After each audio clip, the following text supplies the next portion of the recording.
His neighbors also said they thought he was a very hardworking man who never caused trouble.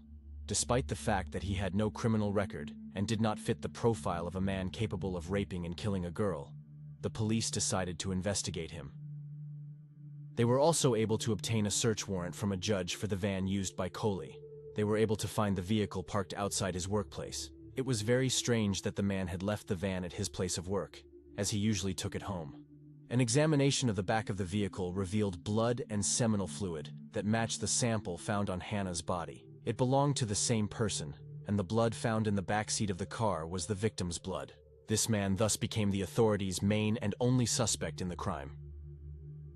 On March 19th, police went to Coley's home to question him, but his wife said he was not at home. The day before, on March 18th, he had gone to India, ostensibly to visit his dying mother. Coley's wife added that she did not know when he would return. The suspect's brother worked as a police officer in India, which made investigators very nervous. They began to think he would never be caught, and it seems their fears were confirmed. The Indian government gave them no answer as to Coley's whereabouts. They were simply told that he could not be contacted.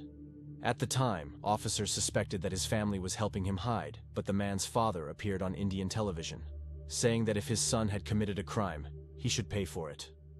Meanwhile, his brother was his main defender, saying he was wrongly accused and that he 100% believed he was innocent.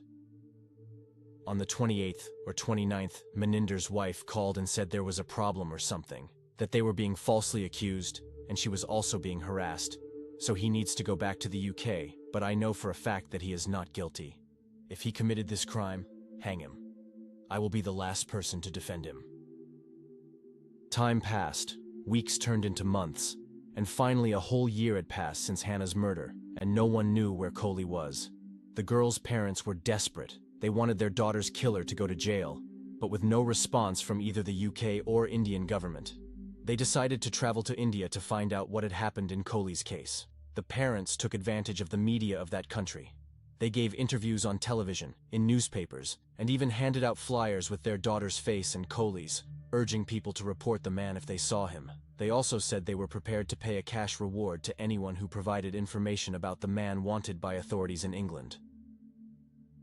A few days after their arrival in the country, the testimony of a cab driver emerged.